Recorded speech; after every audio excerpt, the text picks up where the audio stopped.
Hello, I'm Pearl Howie, and this is Pearl Escape's Fear of Success. And this podcast is also available as a YouTube video. And if you're watching it, hi. And this episode is the fourth episode, and it is What is Pearl Escapes? Now, if you're watching this video, you're going to see that I'm looking pretty tired. I'm wearing my glasses, I've got wet hair, I've got a big zit on my chin. And unlike some of the other podcasts, I'm not out in somewhere amazing in the woods or somewhere beautiful. I'm just at home. And one of the things I wanted to talk about in What is Pearl Escapes was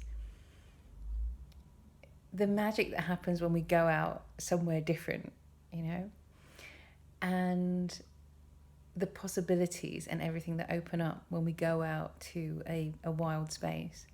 Now, this is my third take, I think, or fourth take of this episode, because when I tried to record this out in a field or on the beach or somewhere equally beautiful with lovely scenery, and I was looking amazing and it was great, something kept going wrong. So it was either too windy or something flew up my nose, like a bee flew up my nose, or I had some people who walked past and who were really trying to make a point about interrupting me on my phone. So it didn't go right and I was interrupted. But in a way it did go right, because it reminded me of something very, very special about Pearl Escapes, and I'm going to try and explain that to you today.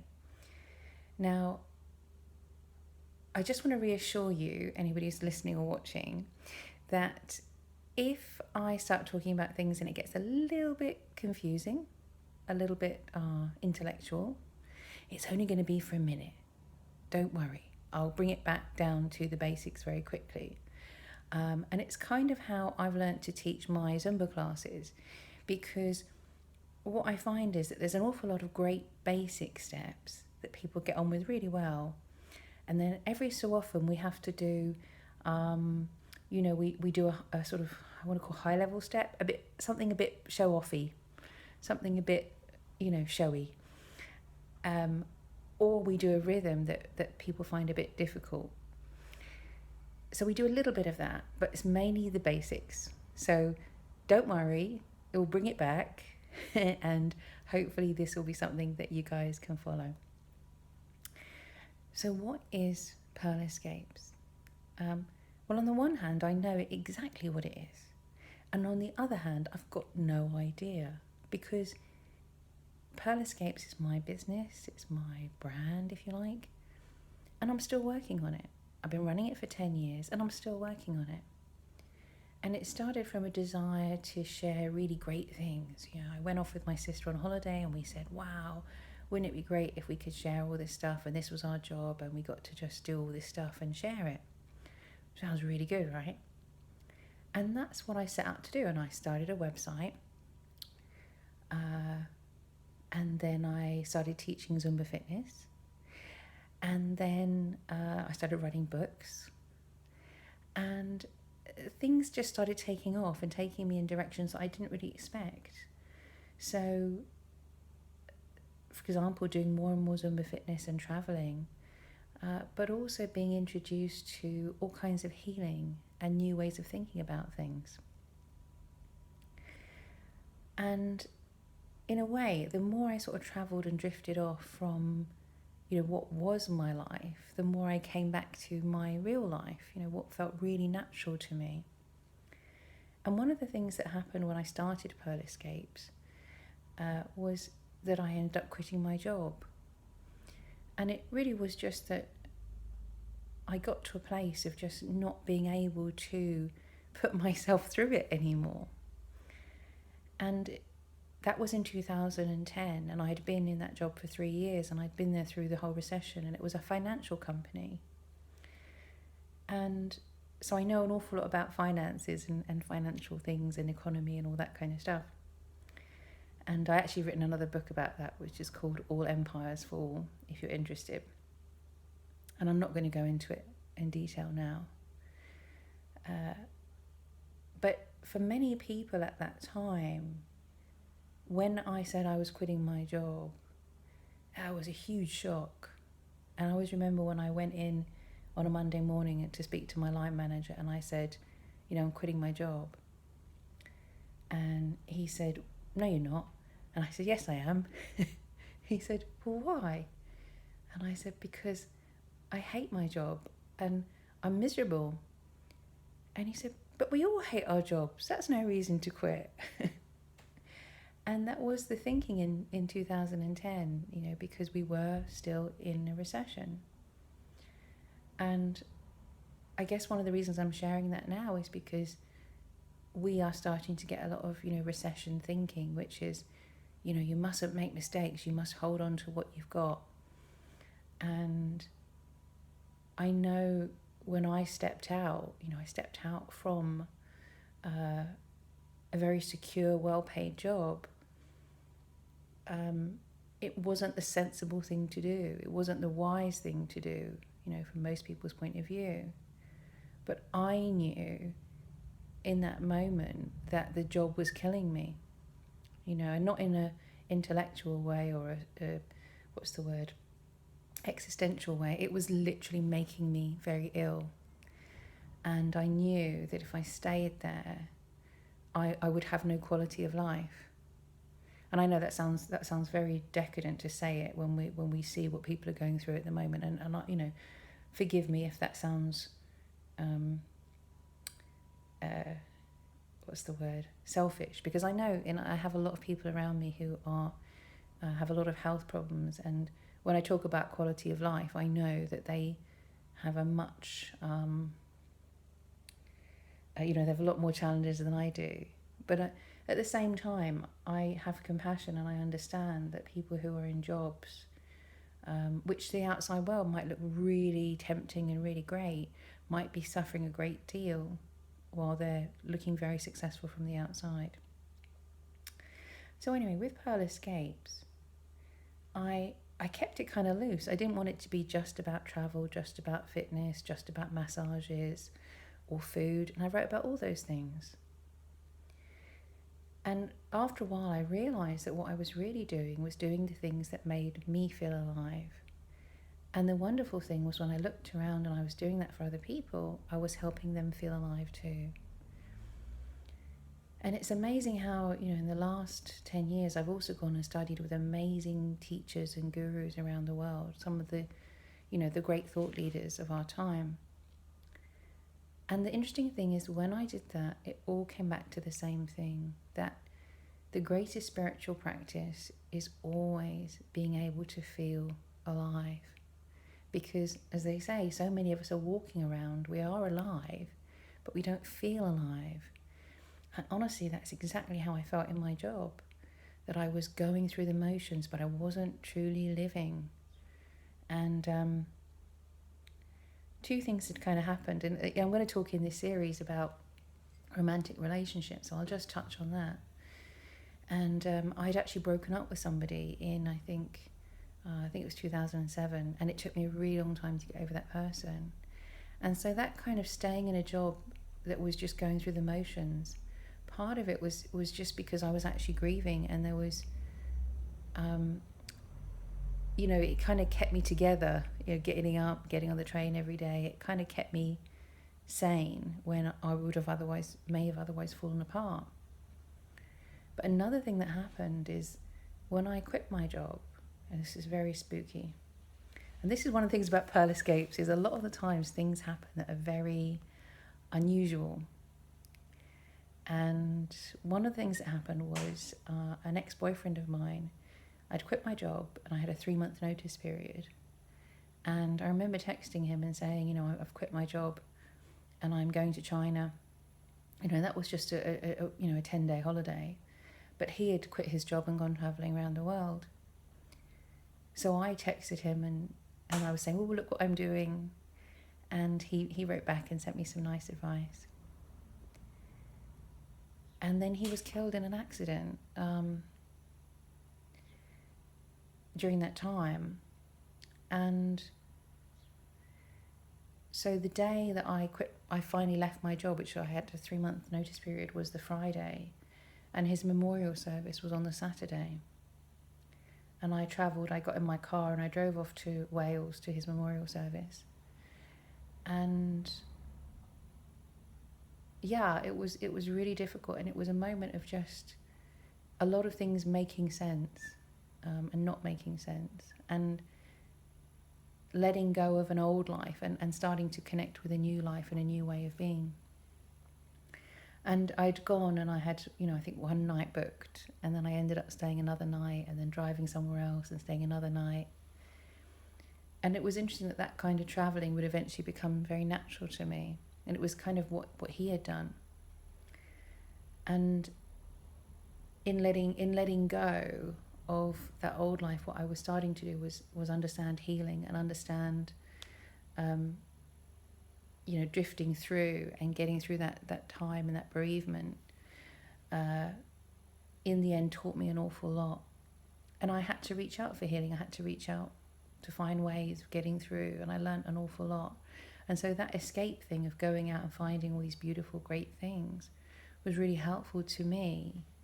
And we always say, like, very often when you start doing something, you write a book, you don't realize that book is going to save your life in the future. It's going to be something that holds you and keeps you when the rest of your life falls apart.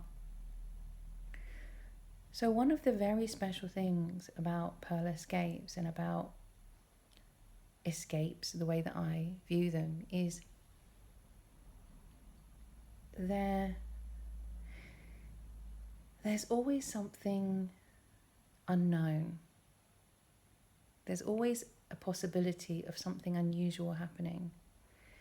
And I was reminded that down here a couple of days ago on the south coast, these fishermen went out and they got surrounded by 100 dolphins. And all they kept saying was, wow, wow, wow, this doesn't happen, this doesn't happen.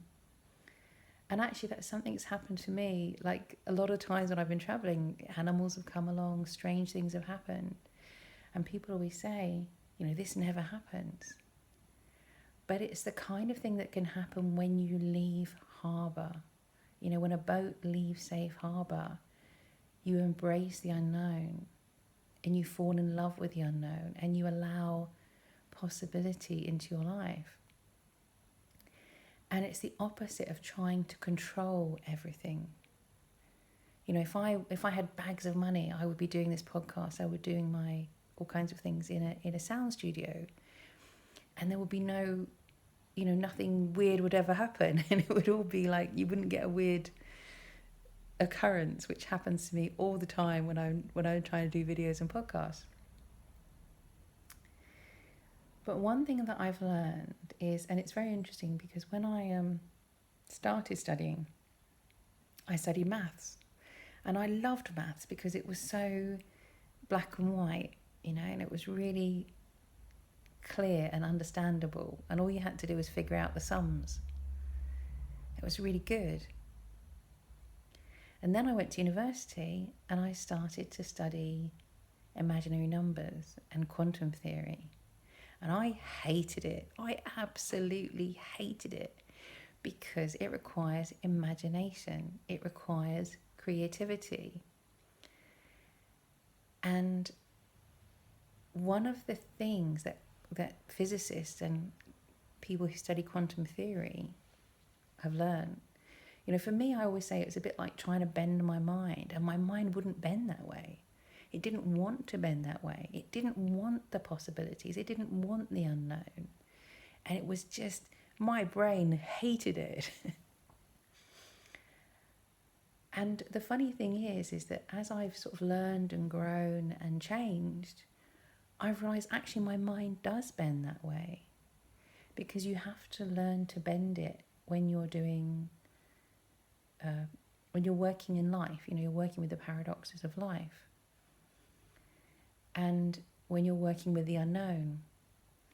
And this is what we might call, and don't jump to the conclusion of what other people say this word means. Mysticism, mystic, falling in love with the mystery of life. falling in love with the unknown, what might happen, what could happen, the potential. And I think it's really funny, you know, when people start businesses and they always say, you know, do a business plan. And I'm thinking, well, you've got no idea what's going to happen. People say they're going to do a 5-year plan. You've got no idea what's going to happen. And it's great to have plans and dreams and goals, but life happens. Life happens every day. And that's a wonderful thing. And sometimes it's really hard when things don't go the way we wanted, the way we expected. And I think it takes a lot of faith for us to say, well, gosh, let me stick with this and let me look and see what happens. Because I know that I've experienced tragedy in my life, you know, when I was younger. And I'll never be able to say, oh, I'm grateful for that experience. I'm never going to be able to say I'm grateful that this person died or that this thing happened. But I can look at it and say, well, if that hadn't happened, this wouldn't have happened. And so I can look at it and I can come to peace with knowing that the journey is perfect. Because those huge changes allowed for amazing things to happen, you know, for people to get together, to get married, to have babies.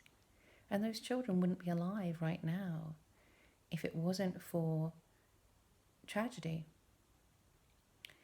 And I look back and my grandparents met in a factory during World War II.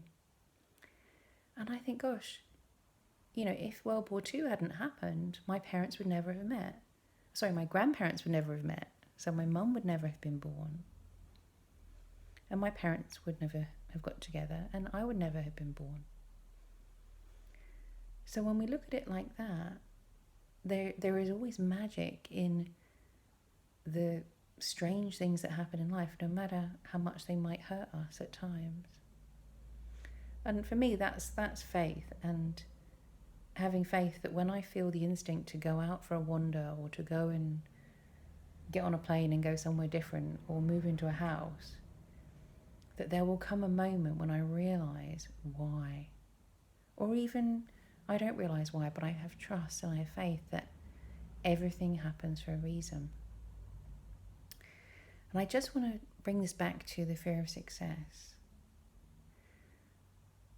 When we reach out and we do what we want, we do something successful, you know, maybe we get fit, maybe we meet somebody we love, maybe we start a business, we never know what's going to happen. We never know what magic is going to come. And so we always have to, there's no wonder that we're scared. We're scared because we don't know exactly what's going to happen. We don't know what the pros and cons are going to be. We don't know. And so being a mystic is really about being aware and falling in love with the unknown and working with the unknown in a way that physicists and quantum theorists work with the spaces in maths. And you kind of got to love the unknown in order to survive, I think, in life. Or in order to have the strength and the courage to kind of leave the dock. Because you don't see all those dolphins unless you're willing to unhook the boat and drift off into sea. And we're a strange time, and I find it very difficult just to go to the beach. So don't worry, I'm not saying it like, ooh, you should go and do these amazing things right now. But this podcast is happening now because I think we need to start embracing the unknown again. Anyway, I hope this helps. I hope it's useful. Please send me questions. And I'm hoping to bring you a guest in August where we actually do an escape together and we figure out the fear of success and we move through it. So hopefully that's all going to work. Okay? Take care of yourself and see you soon.